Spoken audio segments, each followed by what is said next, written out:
Hello, good evening, and welcome to the first of two videos exploring the all-new diplomacy system in Total War 3 Kingdoms. Our aim this time around is to revolutionise diplomacy, enabling players to influence, befriend, coerce and extort other factions in deeper and more powerful ways. The Three Kingdoms period of Chinese history is an age of personalities, and each faction is defined by the personality of the warlord who leads it. Indeed, if you have an existing diplomatic treaty with a warlord and he dies, handing the reins to his heir, who perhaps doesn't like you quite as much as his father, your diplomatic relationship with them can change significantly. Here we're in the early stages of a campaign playing as Liu Biao. A governor and gentleman of the Han Dynasty, he begins the campaign with the province capital of Xiangyang under his control. Not a significant territorial holding by anyone's standards, and with no farms of his own, food income, which is crucial to public order and military provisioning, will soon become an issue. Plus, he's in the cauldron of potential crises that is the centre of the campaign map. However, looking south, we can see that Liu Biao also begins with two vassals under his charge, Cai Mao and Huang Shu. And in Total War 3 Kingdoms, vassals are no longer simple sources of income and support. Cai Mao owns a livestock farm, and as food is now a tradable resource, let's try and make him our campaign breadbasket. Looks like he's got up to 6 units of food he can potentially provide us with, so let's make the request. You can now haggle in diplomacy, adding, removing or modifying offers until you can find a deal that the other guy is happy with.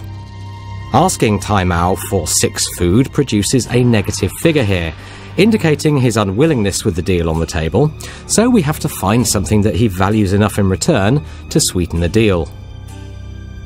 The quick way to find out his price is to click the Make This Work button. In this case, he's demanding quite a hefty sum, which is sort of understandable, given he's got something of a monopoly on food in the area. But it's quite a sum to sign up to this early in the campaign, so let's try and find something else that might satisfy him. Elsewhere, you can see that there's quite a raft of new treaties, deals and options available.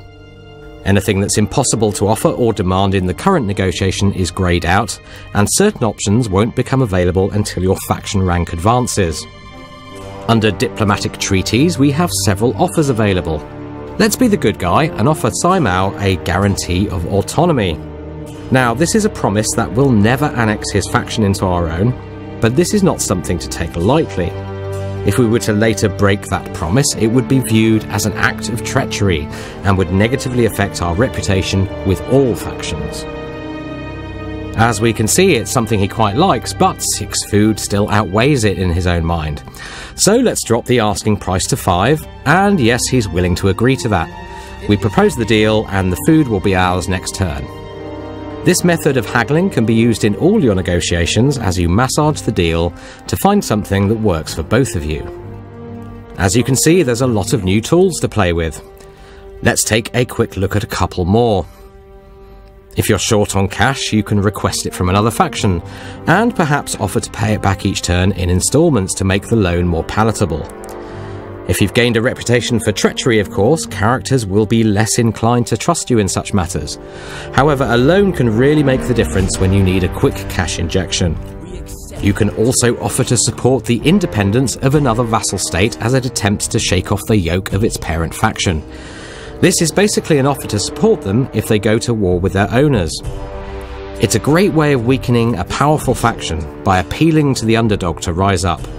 And if they choose to do so, you'll automatically join them in their war. However, if you then make peace with the parent faction, this will again be viewed as a treacherous act. You can now use the threat of war as a negotiating tactic, though you must be prepared for the consequences. Perhaps you're on a war footing and running at a budget deficit in order to maintain your armed forces. So you request a regular payment from another faction, and they are disinclined to lend. You then threaten to go to war with them if they don't comply. Now at this point, the faction compares your military strength to its own and weighs up a host of other factors, such as the number of wars it's already engaged in, which of you has the best and strongest allies, and your treachery rating, for example. It then decides whether the cost of that war outweighs the regular payments. And crucially, unlike peaceful negotiations, when you saber-rattle the AI like this, you won't see the usual evaluation figures, making it a much riskier gambit. If they decide to call your bluff and reject your proposal, war is declared. Time to put your money where your mouth is.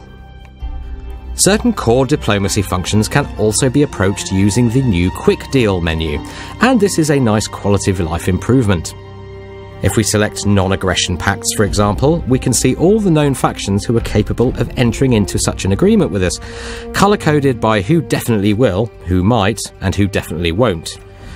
You can swiftly set up a host of agreements via the Quick Deal menu, and you can still haggle in order to fine-tune deals with those maybes.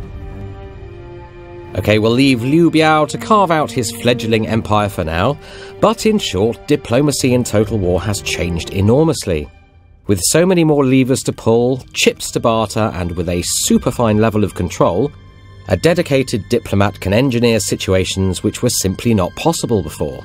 Stay tuned for part 2, in which we'll explore the new forms of alliance you can forge, the reintroduction of an old fan favourite feature, region trading, and much more besides.